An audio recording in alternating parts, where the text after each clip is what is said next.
Vivimos tiempos complejos y sorprendentes. Probablemente no haya un tema hoy en día más relevante que el de analizar la inteligencia artificial y el rol que va a tener en los próximos desarrollos de la tecnología y sobre todo en el ejercicio profesional. Y la pregunta que queda es, ¿a dónde vamos a llegar como humanidad con esta aparición disruptiva que ha sido la inteligencia artificial? Antes de avanzar con hipótesis acerca de a dónde podríamos llegar y de qué se trata este avance justamente, nos tenemos que plantear algunos presupuestos de base para entender de qué estamos hablando. Para que lo pongamos en contexto y para entender la magnitud del proceso que nos hemos propuesto analizar el día de hoy, tenemos que decir y señalar sin lugar a ninguna duda de que vamos a abordar el proyecto tecnológico más costoso de toda la historia de la humanidad. Hasta este momento, el ranking, el top 5, el ranking de los 5 proyectos tecnológicos más costosos que había abordado la especie humana fueron, en primer lugar, el proyecto espacial de la NASA, que termina con el alunizaje, la puesta del hombre en la Luna. En segundo lugar, la Estación Espacial Internacional. En tercer lugar, el desarrollo del proyecto Manhattan, es decir, el desarrollo de la bomba atómica. En cuarto lugar, la red de Internet, que convirtió a la globalización ya no en un proyecto filosófico, sino en un proyecto tangible. Y en último lugar, el acelerador de materia, que permitió la colisión del átomo, etc. Es decir, para que tomemos dimensión, jamás la humanidad ha invertido tantos recursos en un único proyecto, y además hay que entender la velocidad con la cual tiene lugar esta inversión. Mientras que el desarrollo, por ejemplo, del proyecto espacial ocupa casi una década entera, el desarrollo de la estación espacial abarca muchísimos años, desde la planeación hasta su concreción final. El desarrollo de la bomba atómica ocupó no menos de 5 años de estudio en lo que es el proyecto Manhattan, y finalmente lo que es el Internet y el acelerador de energía llevó décadas. Y acá estamos hablando de que la inteligencia artificial como artefacto en tan solo 1 o 2 años está consumiendo más que todos estos proyectos mencionados juntos, lo cual nos lleva solamente a 2 posibilidades en términos lógico-matemáticos. O estamos abrazando un proyecto de una complejidad y una importancia inaudita en la historia del género humano, o estamos decidiendo dilapidar recursos escasos ¿en qué? Y ahí aparece el problema. Todos los elementos antes mencionados, todas estas tecnologías desarrolladas, rápidamente generaron, desde distintas vías de análisis, rentabilidad. La inteligencia artificial, con todo lo que se le ha depositado, estamos hablando de casi 1.300 millones de dólares, todavía no genera ningún tipo de rentabilidad. Se calcula estimativamente que el 70% de la población no la utiliza y que el 30% restante, que sí la usa, aunque sea de manera esporádica, no está dispuesta a pagar un canon mensual por el uso de ese producto.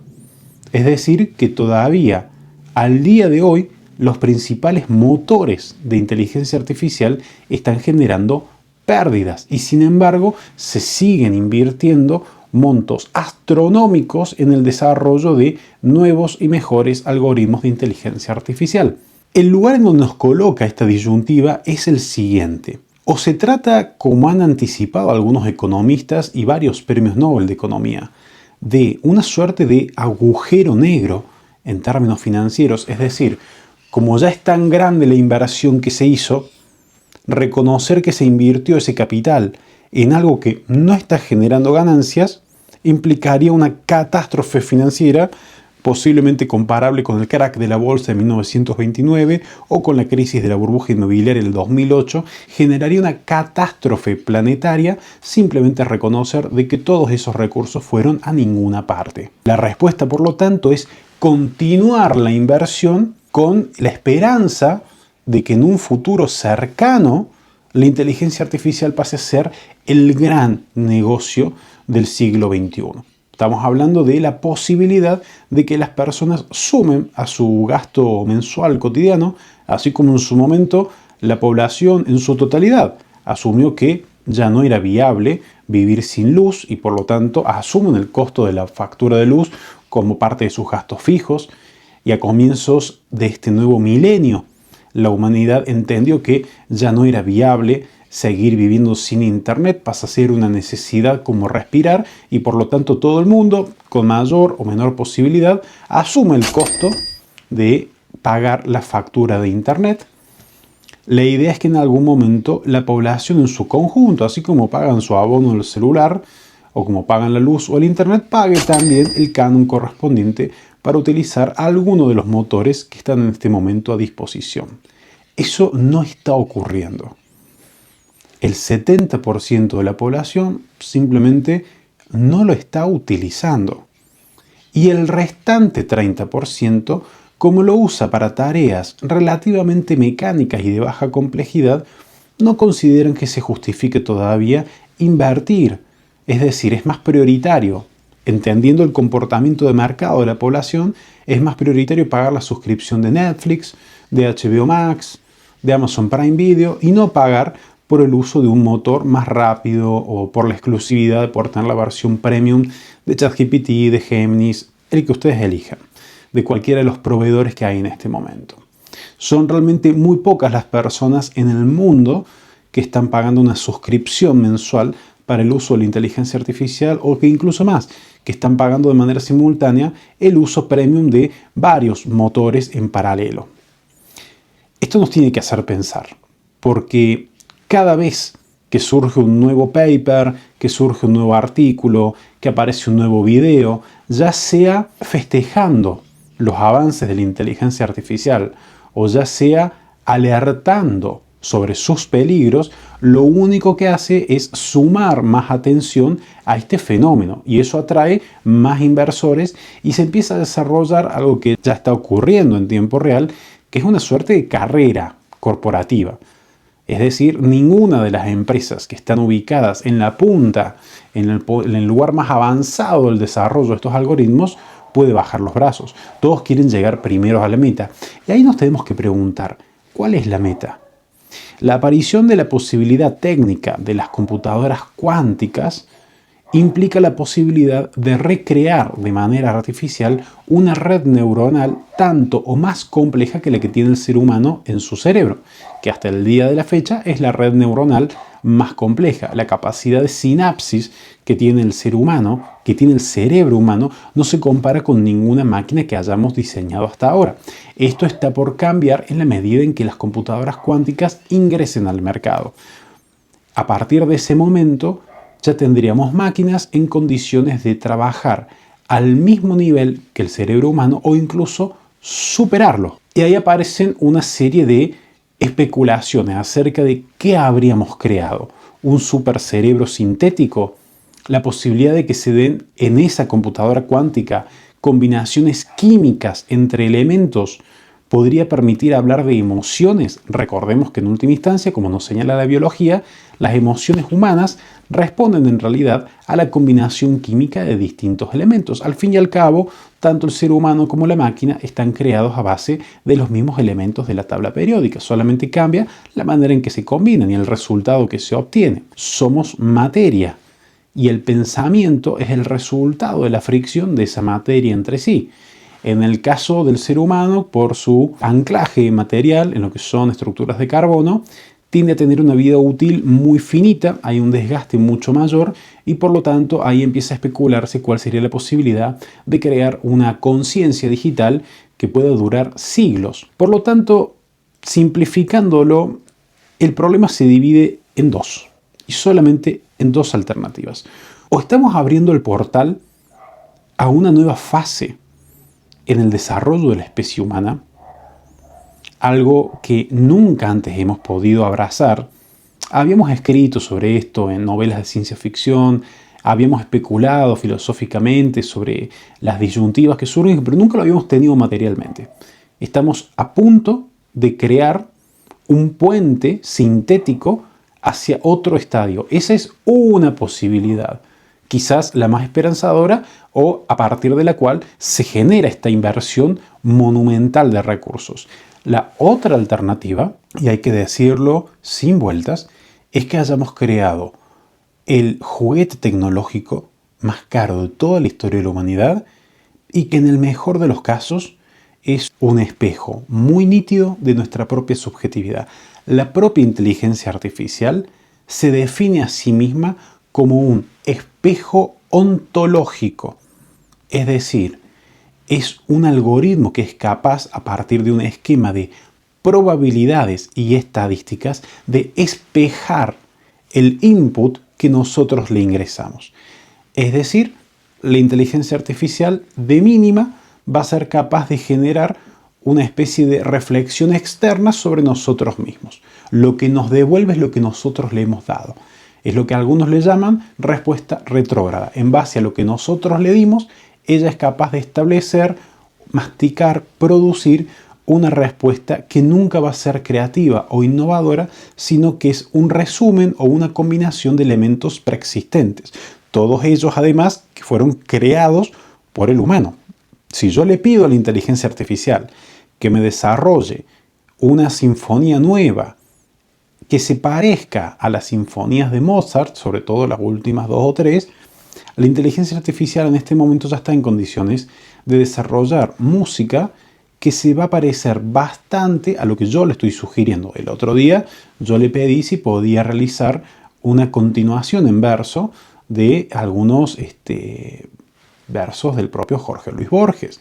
Y la inteligencia artificial, a grandes rasgos, fue capaz de replicar, de clonar, si se quiere, el estilo de Borges para crear una continuación a un verso que ya existe. Es decir, una poesía de Borges puede ser completada porque la inteligencia artificial logró sintetizar su estilo, sus motivos, sus recursos gramaticales y poéticos y logró transformarlo en una sucesión de versos que estaban bastante bien. No tenían el genio de Borges, pero se acercaban bastante. Eso está ocurriendo hoy, 2026. ¿Qué va a pasar cuando tengamos acceso a motores de inteligencia artificial que no dependan de servidores ordinarios, sino de computadoras cuánticas? Gran pregunta. A eso nos arrima a la segunda posibilidad. Repasemos. La primera posibilidad, y lo quiero poner en términos súper coloquiales, puede llegar a ser la mayor falopa de la historia del ser humano. Dedicar millones y millones y millones de dólares que se podrían haber dedicado a otra cosa, pero decidimos colectivamente dedicarlos a la generación de un producto tecnológico que podría llegar a ser, en el mejor de los casos, un espejo. Y eso es todo. La otra alternativa nos conduce a lo que algunos estudiosos han venido a llamar el momento de la emergencia o el momento de la singularidad. ¿Qué se entiende por singularidad? El momento en donde el proceso de reescritura del propio código desarrolla una suerte de autonomía, es decir, que la inteligencia artificial sea capaz de crear otras inteligencias artificiales, que la inteligencia artificial ya no responda a un input externo, sino que pueda generar sus propias reflexiones, que sea capaz de pensar que piensa, que sea capaz de sentir que siente y que logre desarrollar un tipo de conciencia sintética análoga a la que describía Descartes cuando decía pienso, luego existo. Ese escenario es el que genera toda nuestra atención. Es el que genera los mayores y los más nutritivos debates filosóficos. Porque acá aparece algo que hasta ahora era inédito, inaudito, que es que estamos todo el tiempo realizando en los distintos centros donde se fabrican estos motores de búsqueda, estos algoritmos de inteligencia artificial, se están realizando experimentos para tratar de definir qué nivel de conciencia ya tenemos materializado y a qué nivel de conciencia podríamos llegar. En qué momento, en qué fecha la máquina toma conciencia de sí misma. En qué momento prácticamente podemos decir que hemos generado vida sintética. Es decir, la capacidad de una entidad digital que es capaz de pensar con autonomía, de procesar sentimientos. Van a ser sentimientos distintos a los nuestros, evidentemente. Las combinaciones químicas serían de otro tipo. El material sobre el cual se basa ese circuito de pensamiento es otro. La lógica a través de la cual va a desarrollar su pensamiento probablemente sería otra y que acá va a estar muy determinada por el tipo de gestión previa, qué tipo de arquitectura se le haya dado. Y esto nos lleva a una serie de preguntas. Preguntas que realmente poca gente se está haciendo. Porque si decimos que el 70% de las personas no utiliza la inteligencia artificial y que el del 30% restante, la gran y absoluta mayoría, la utiliza para preguntarle a qué hora juega hoy el partido de mi selección, cómo se cambia un foquito de luz, cómo puedo mejorar mi alimentación. Preguntas básicas que tienen una respuesta también básica. Por lo que está haciendo en ese caso la inteligencia artificial es generar, si se quiere, un desglose de las respuestas que aparecerían, por ejemplo, en el buscador de Google y nos las traduce haciendo una especie de resumen probabilístico y estadístico de eso que le surgió en base a la respuesta de la búsqueda que ella realizó, que en muchos casos no necesariamente es una respuesta correcta. Hay que ser muy criterioso.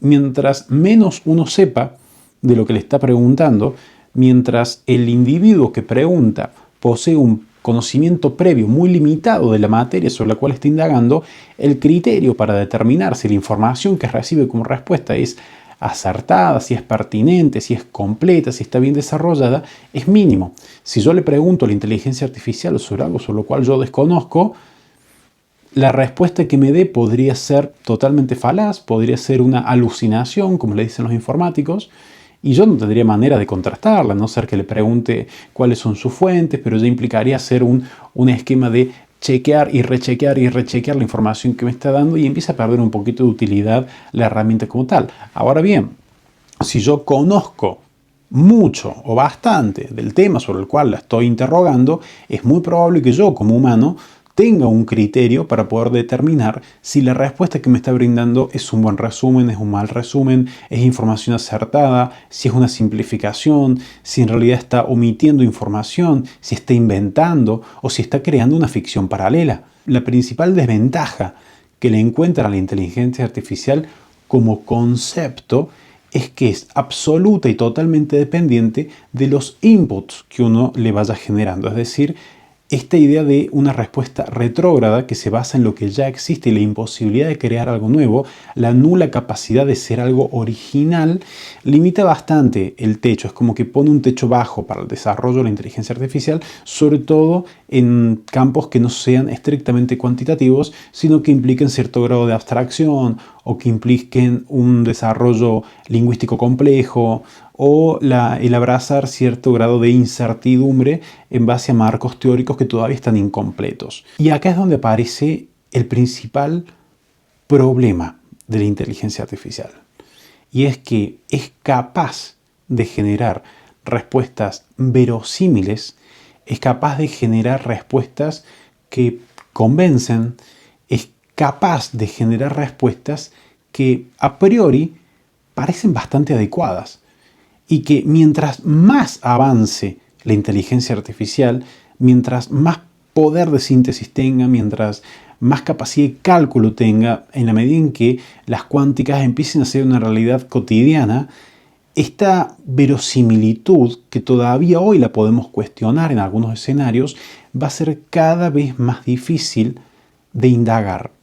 Va a haber un punto donde la computadora, la máquina, la inteligencia artificial supere en tal grado de precisión el razonamiento humano que básicamente la capacidad de engañarnos, o sea, de vendernos una media verdad como que fuese algo indiscutible, la capacidad de brindarnos un posicionamiento muy bien justificado pero falaz, pero que nosotros lo tomamos como cierto, empieza a ser peligrosa. No porque sea peligrosa la capacidad de la máquina, sino porque empieza a peligrar el esquema que estamos planteando en base a nuestra propia ignorancia.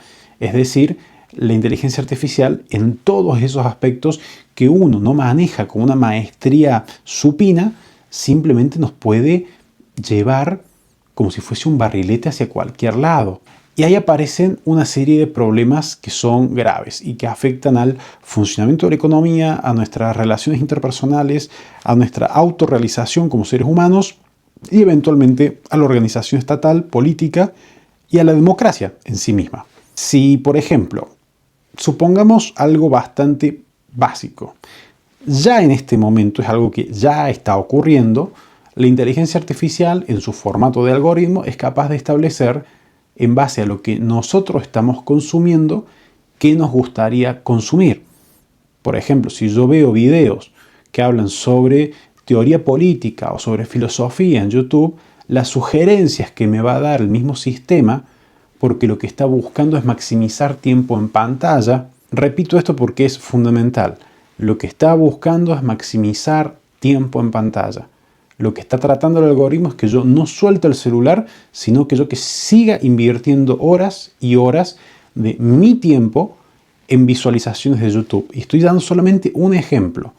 En ese escenario que ya está ocurriendo, y lo puede constatar cualquier persona que utilice el celular, las invitaciones, las sugerencias que te hace son de videos que presumiblemente forman parte de mi interés. Y por lo tanto, mi voluntad, mi decisión de decir, no, bueno, suficiente por hoy, se ve hackeada.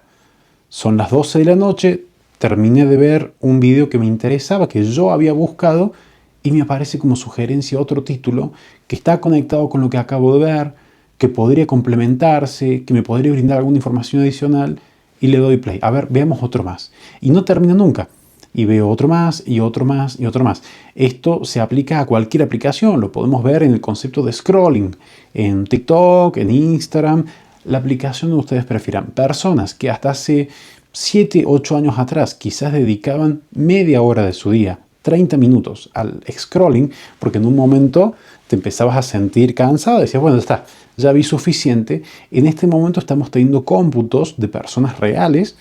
No estamos hablando de gente que no tenga nada para hacer y que está buscando simplemente entretenerse, que es totalmente legítimo y lícito. Y cada uno, mientras no haga daño a nadie, puede entretenerse haciendo zapping en el cable, leyendo un buen libro, escuchando un buen disco, o haciendo scrolling en TikTok, o viendo videos de YouTube compulsivamente. Lo notable es que personas que hasta hace 7, 8 años atrás quizá dedicaban media hora a este tipo de espacios, hoy pueden estar dedicando, sin darse cuenta, 2, 3 horas por día. Cuando uno conversa, cuando uno desarrolla conversaciones, no estamos hablando de consultas aisladas. No estamos diciendo que cuando uno le pregunta a la inteligencia artificial cómo cambio la pila del reloj. No, estamos hablando de conversaciones. Cuando uno genera una pregunta y hay una respuesta y te invitan a hacer otra pregunta y la verdad que el tema es interesante. ¿Y cuál es el problema?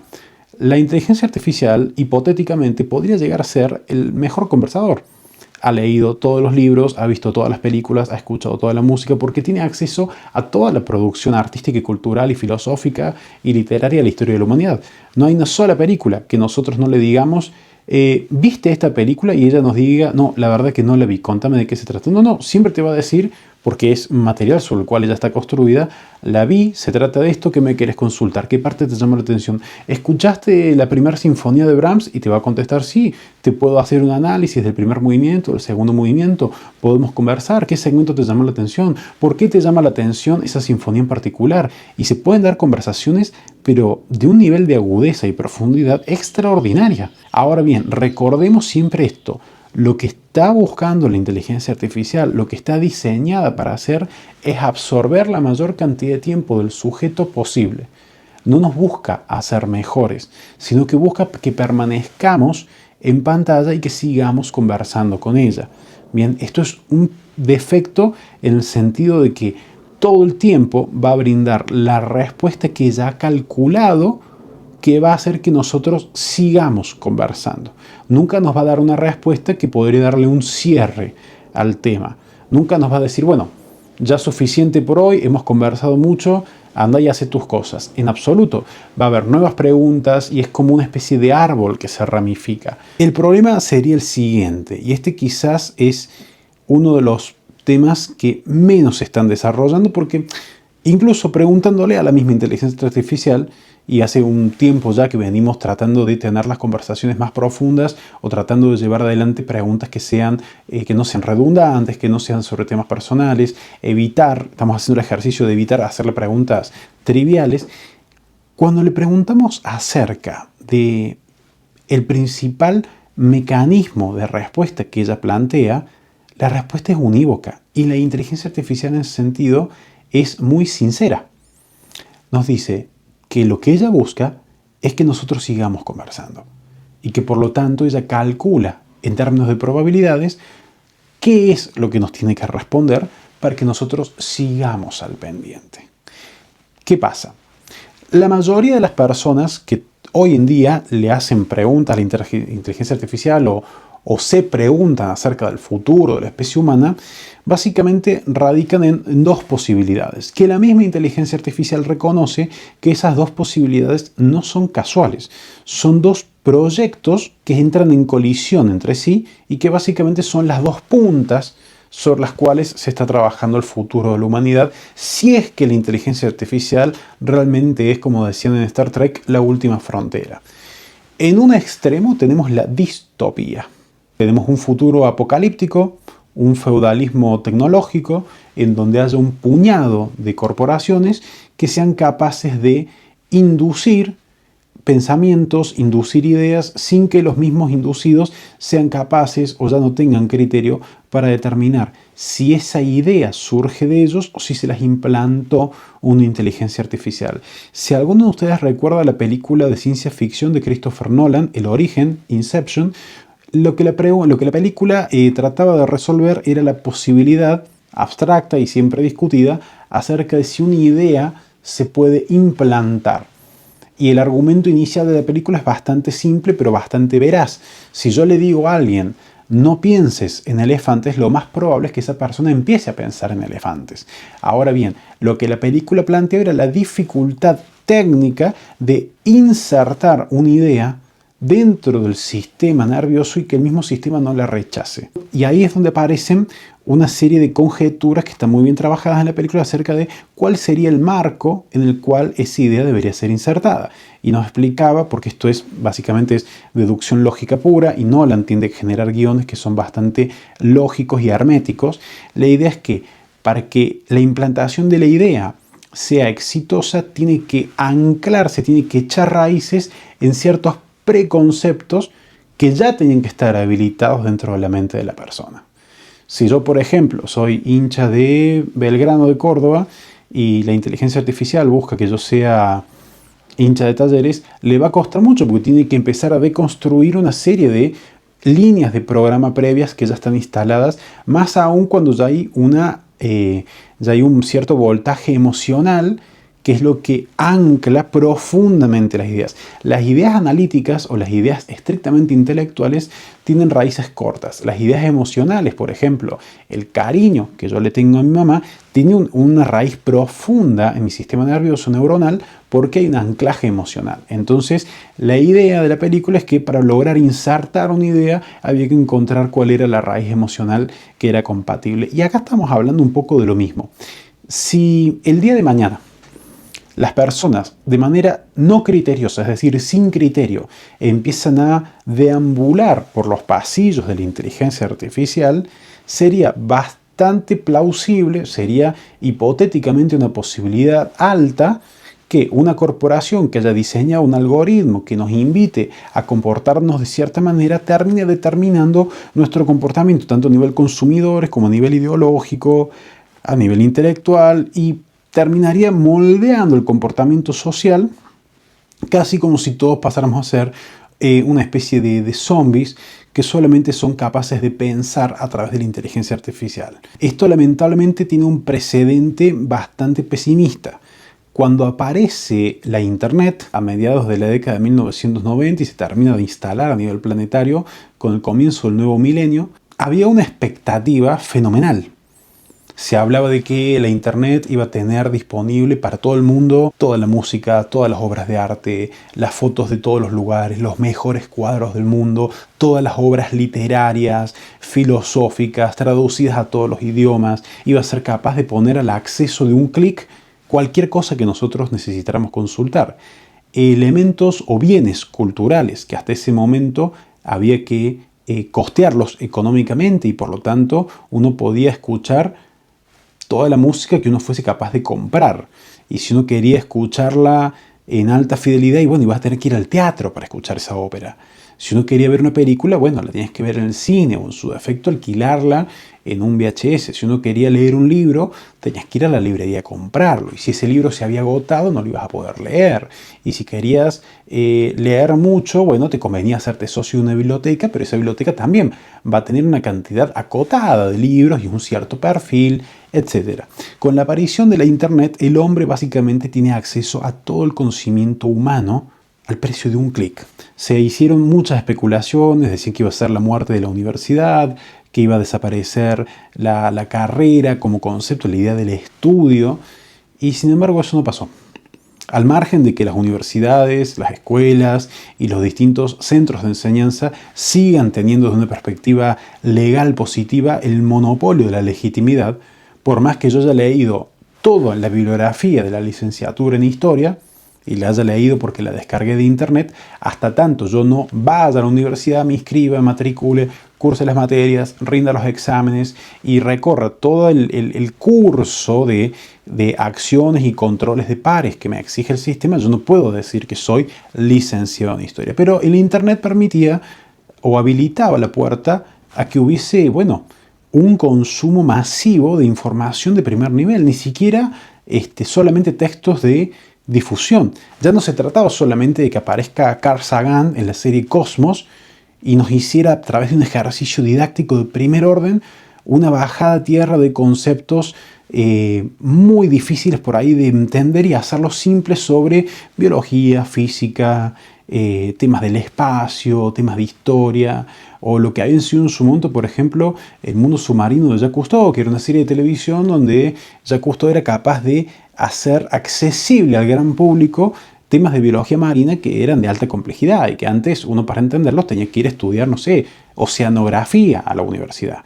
Y básicamente hemos tenido muchos hitos en los que han sido grandes difusores, digamos, lo que sería la difusión científica, hacer que temas complejos y que en algún momento eran exclusivos de una élite intelectual pasen a estar bajo dominio de muchas personas, democratizar el conocimiento.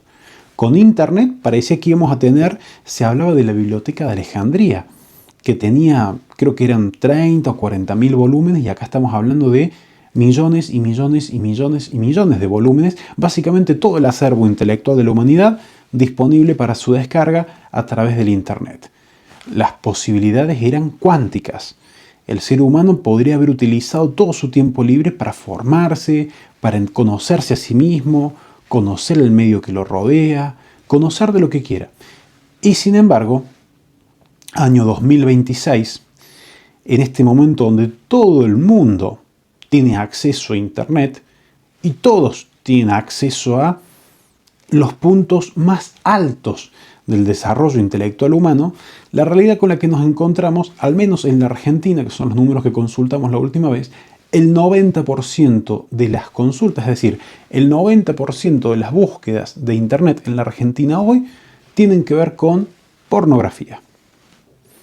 Básicamente, el 90% de los usuarios, el uso principal que le da el Internet es el lugar donde están todos los diálogos de Platón, las obras de Aristóteles, todas las obras de Agustín de Hipona, Santo Tomás de Aquino, toda la ilustración alemana, toda la ilustración inglesa, toda la literatura universal, está toda junta para que uno la pueda consultar, y también hay clases de profesores, hay docentes universitarios que suben videos sobre sus clases. De hecho, si uno quiere, por ejemplo, hay seminarios o clases completas, materias enteras de la Universidad de México, de la Nacional, de la UBA, de la Católica de Chile. Hay profesores que en su tiempo libre se están ocupando de bajar contenido a tierra, de generar introducciones a ciertos temas. Uno, por ejemplo, quiere consultar, Crítica de la razón pura de Kant, hay por lo menos 50 videos solamente en castellano que te lo explican, hay videos en inglés y en japonés subtitulados. Uno le quiere consultar, que te expliquen este apéndice específico de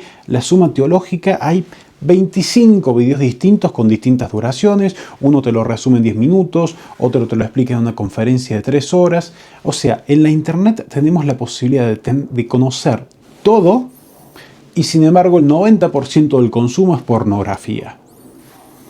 El puesto número 2, videojuegos. Hay más búsquedas en este momento de videojuegos que de trabajo. Hicieron en la vez pasada la comparativa en la Argentina acerca de cuánto tiempo le dedican los usuarios a buscar trabajo, nuevas posibilidades profesionales, capacitación, un nuevo puesto, exploración de nuevos puestos, ya sean como emprendedor o ya sean como en relación de dependencia, y sin embargo le gana por paliza la búsqueda de videojuegos a través de la plataforma Steam. Bueno, ese es un antecedente dramático, donde la potencialidad que generaba una herramienta magistral como era el Internet, terminó generando una profundización en la mediocridad de la especie humana. Y no es ser pesimista, son datos cuantitativos. Dato mata relato, decimos en este canal. El Internet era la gran biblioteca, la biblioteca definitiva. Y salvo honrosas excepciones, no la hemos sabido capitalizar. La gente sigue siendo tan o más analfabeta de lo que era antes de la Internet. Y eso ha generado una serie de debates acerca de el costo, el sacrificio, si la información está disponible gratuitamente, genera poco valor por parte del receptor, si la persona tiene que, voy a poner un ejemplo tonto, vestirse, tomarse un colectivo, ir a clase, tomar apuntes, como hay todo un proceso disciplinario y un proceso de sacrificio y un coste asociado con la obtención de esa misma información, parecería que el ser humano tiende a brindarle más valor y por lo tanto la abraza de otra manera, pero sea como sea, la información es la misma. Yo las mismas clases que he tenido en la universidad, en muchos casos, las he podido ver de los mismos profesores subidas a YouTube. Obviamente, yo no estoy diciendo que YouTube reemplace la universidad en absoluto. Yo creo que ese debate ya fue superado hacia el año 2010, 2012. Nadie va a superar la experiencia universitaria. Pero esa alternativa, muy interesante, sobre todo en los términos de democratización, porque convengamos, no todo el mundo está en condiciones económicas o de tiempo o de recursos de poder asistir a una clase, ya no digamos de completar una carrera completa en la universidad. Y sin embargo, de repente podía ir picoteando, podía ir formándose, puliéndose, obteniendo conocimiento de primerísimo nivel a través de las herramientas digitales. No ocurrió. Apenas una minoría utiliza la Internet para eso. Con la inteligencia artificial, en palabras de la propia inteligencia artificial que le preguntamos el otro día, pasaríamos de la instancia de la biblioteca al oráculo, como cuando los griegos iban al oráculo de Delfos y le preguntaban sobre los grandes temas. Si seguimos con la línea de que la inteligencia artificial siempre y en todo lugar, hasta tanto haya un salto cualitativo, va a ser un espejo ontológico, un espejo en HD, en 4K, en el cual nosotros nos miramos, bueno, la inteligencia artificial va a ser capaz de responder con una altura superior conforme a la pregunta que le hagamos. Si yo le pregunto a la inteligencia artificial cómo cambiar un foquito de luz o cómo cambiar el cartucho de esta lapicera, bueno, la respuesta va a ser simple y mecánica. Si yo le pregunto cuál es el balance de la historia de la humanidad o le pregunto acerca de cuál es nuestro futuro como especie, bueno, ahí la pregunta pega un salto de calidad. Ya es un debate de otro nivel, donde incluso se espera de parte de quien pregunta que haya un rastrillaje, que haya unas lecturas complementarias para no quedarse solamente con lo que le dice la inteligencia artificial. Entonces, por un lado dijimos, descartamos ya, no es que la hayamos descartado totalmente, pero dejamos de lado la posibilidad de que esto sea pérdida de tiempo. De que la inteligencia artificial es una mascotita electrónica como la que vendían los chinos en los años 90, es un juguetito, es un boot con esteroides y básicamente hemos dedicado miles y miles y miles de millones de dólares, cientos de miles de millones de dólares, a una tecnología que en la práctica lo que hace es explicarnos cómo hacer una masa de pizza de masa madre o cuántos minutos tengo que dejar cociéndose un huevo duro para que me quede perfecto. Ha sido una hermosa tecnología, infinitamente costosa, escasamente rentable y que la verdad que soluciona cosas que son bastante triviales. Esa es una posibilidad, que es catastrófica desde un punto de vista económico, todo lo que se ha invertido, de todo lo que se ha charlado y de los debates que ha suscitado, algo que en principio podría eventualmente ser insignificante. Hasta ahora la lógica capitalista con la que nos veníamos manejando era, si el invento es útil, la gente lo consume. Y si el invento, aunque sea útil, la gente no lo consume, se descarta. Es algo raro lo que está pasando con la inteligencia artificial. Poca gente lo está utilizando, no es un invento rentable, es un proyecto muy costoso. Estamos hablando de que el proyecto en sí mismo está consumiendo todos los años el equivalente a los PBI sumados de varios estados-nación.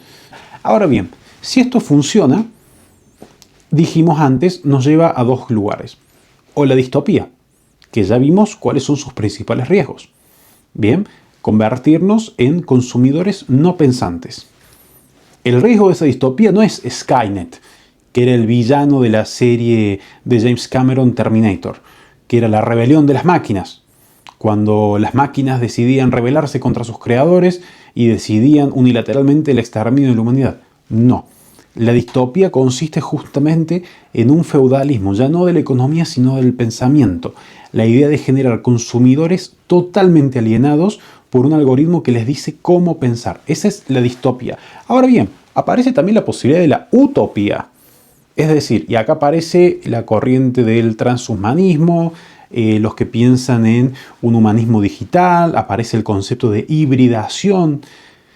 Y aparece una serie de cuestiones que vale la pena charlarlas y sobre todo vale la pena conversarlas en este estadio tan temprano del desarrollo, porque está avanzando tan rápido la inteligencia artificial, está avanzando a pasos tan acelerados que vale la pena plantearse a dónde estamos yendo, en qué nos podría ayudar.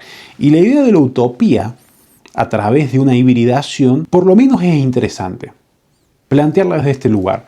Si la escasez es un problema eminentemente técnico, la inteligencia artificial con una capacidad cuántica de procesar datos podría resolver todos los problemas económicos, todos los problemas políticos, podría resolver todos los problemas medioambientales y llegaría al punto tal, probablemente, que cuando se dé la singularidad, es decir, esa autonomía perfecta, el ser humano creando otra conciencia sintética, estaríamos en condiciones razonables de, como quien dice, entregar las llaves del auto.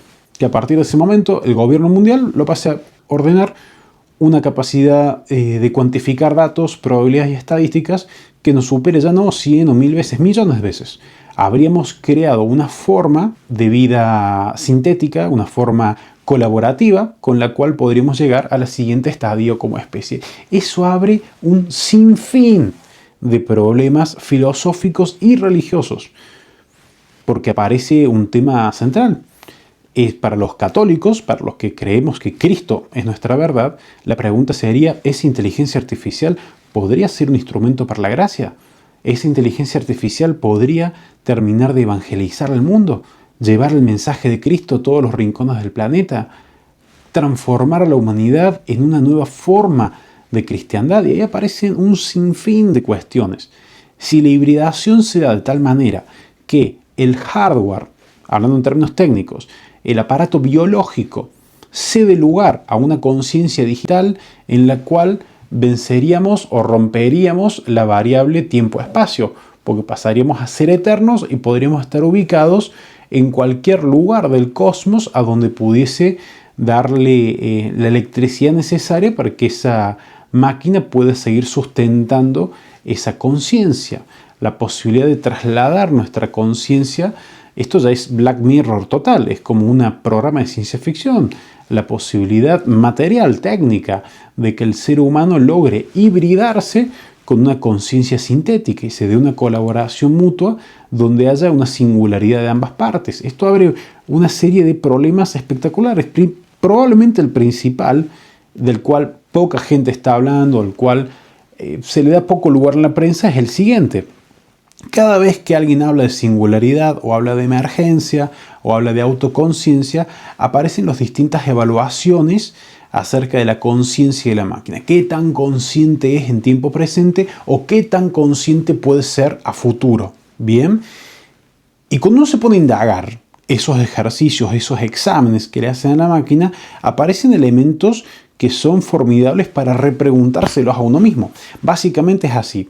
Si le estamos exigiendo este nivel de precisión cuantitativa, esta capacidad en todo momento y en todo lugar a la máquina de ser capaz de pensar qué piensa, sentir qué siente, ser capaz de crear respuestas que sean 100% autónomas y ser capaz de sintetizar toda la información que recibe y ofrecer una síntesis que sea original, si solamente cuando eso suceda vamos a hablar de singularidad o vamos a hablar de conciencia, mano en el corazón, si le aplicamos ese test a gran parte de la población humana del mundo entero, no sé si la mitad accedería a poder denominarse consciente. Básicamente es interesante pensar que la vara con la que estamos midiendo la conciencia de la máquina es infinitamente mucho más dura que la vara con la que evaluamos la conciencia del humano. Presuponemos que la conciencia es una cualidad intrínsecamente humana y por lo tanto asumimos en términos filosóficos que todo humano es consciente. Pero cuando uno ve los ejercicios matemáticos y los ejercicios algorítmicos que se le aplican a los distintos motores de inteligencia artificial contemporáneos para que podamos determinar si son conscientes o no, si esos mismos ejercicios se los trasladáramos al Homo sapiens como lo conocemos, no sé si en todo momento y en todo lugar el hombre es consciente. Aparecen elementos como inercia, aparecen elementos como prejuicios, preconceptos, respuestas formulares, respuestas automatizadas. Uno mismo a lo largo del día hay momentos en que está más lúcido y es capaz de desarrollar pensamientos originales, y hay muchos momentos donde uno es un mero receptor porque está cansado y simplemente prendió un noticiero y escucha, y hasta qué punto la originalidad humana no es la respuesta reconfigurada y reescrita de inputs anteriores. Hasta qué punto mi visión del mundo, mi cosmogonía, no es en realidad la respuesta a una herencia tradicional o folclórica que me viene dada desde la cuna. Y es muy perturbador a veces pensar en estas cosas.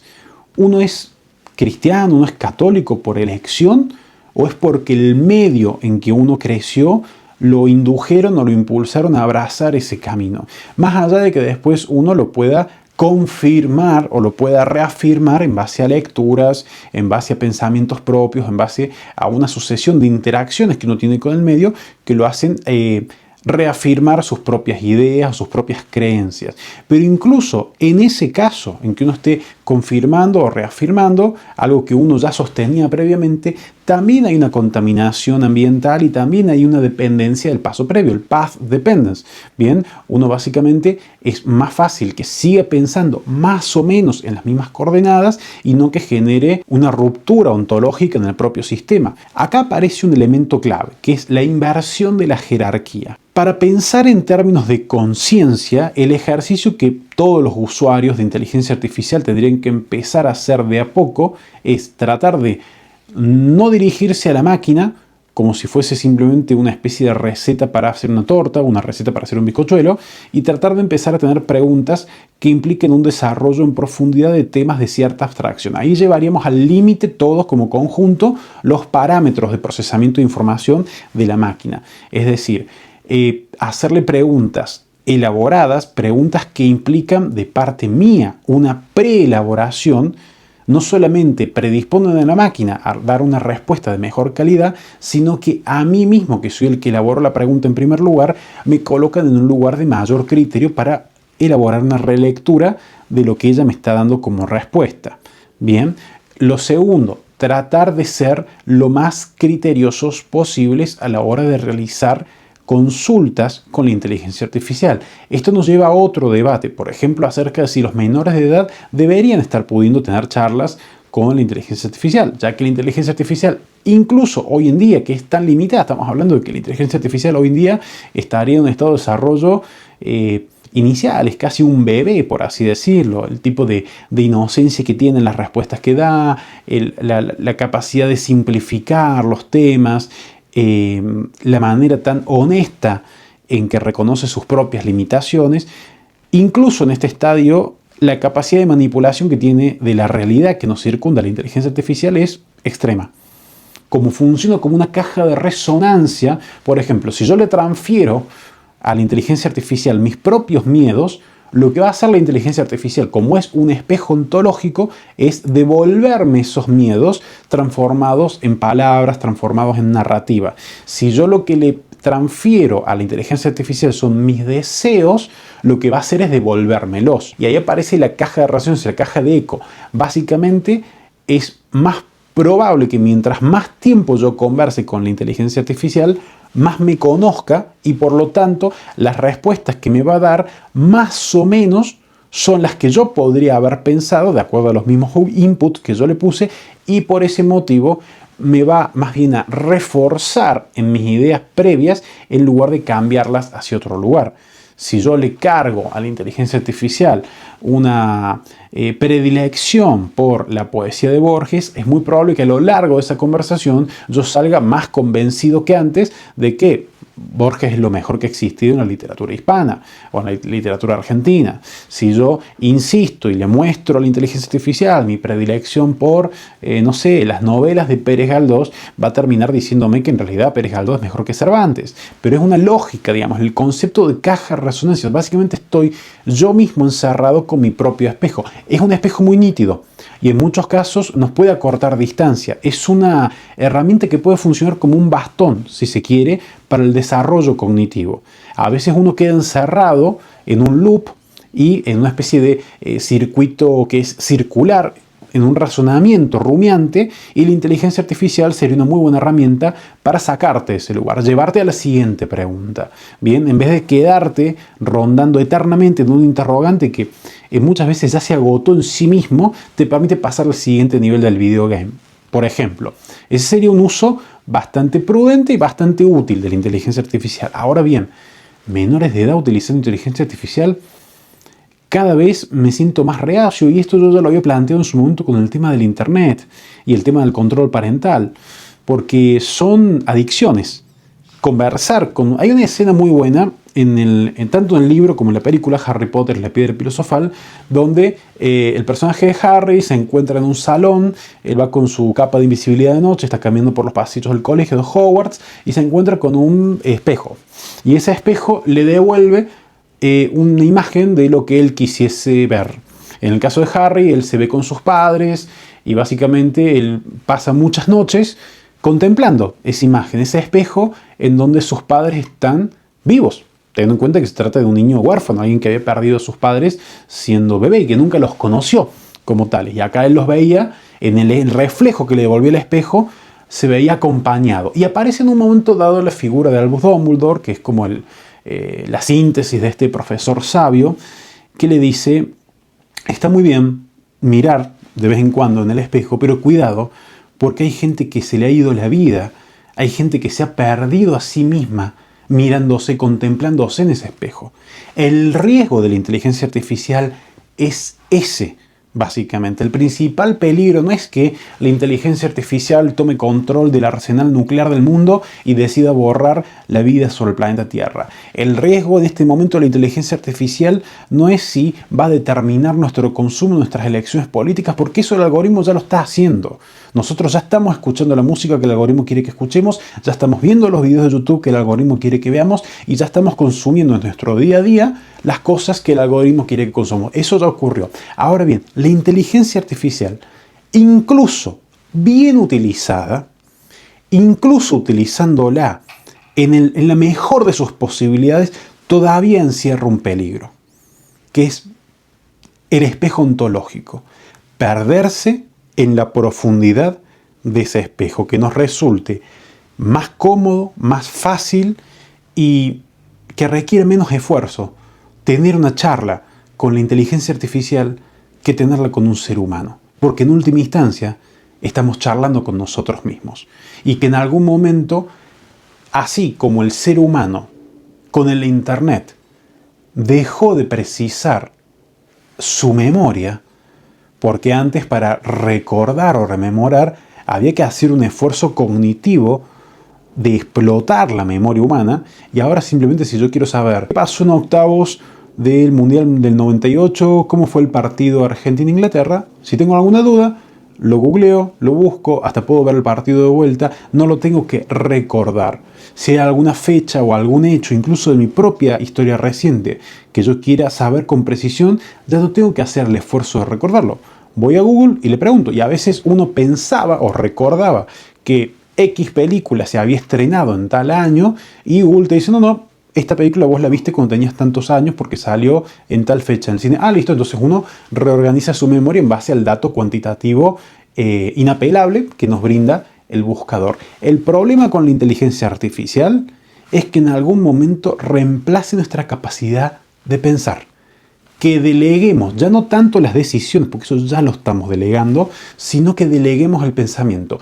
Que sea tan fácil pensar a través de la inteligencia artificial que nos dé pereza razonar a nosotros y que simplemente la usemos a la inteligencia artificial para pensar. Y en ese caso, la inteligencia artificial lo único que haría es espejar nuestra propia mediocridad como especie.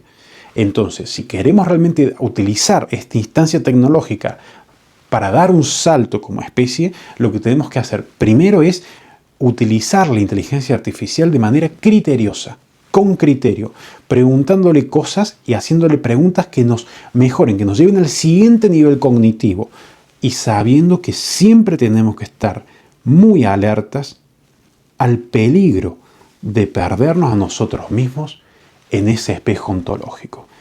¿Qué pasará en los próximos años con la inteligencia artificial? No lo sabemos. Eso está por verse. Lo que sí sabemos es que este es el momento para que tenga lugar el gran debate acerca de qué es la conciencia, qué es la autonomía, qué es la singularidad, no tanto pensando en la conciencia de la máquina, sino interrogando e interpelando la propia conciencia humana. Esto es el video inaugural de este canal que hemos venido a llamar Neurona Digital. Los esperamos aquí en el próximo video. Suscríbanse, denle like al video y los vemos en los comentarios. Muchas gracias y buenas tardes.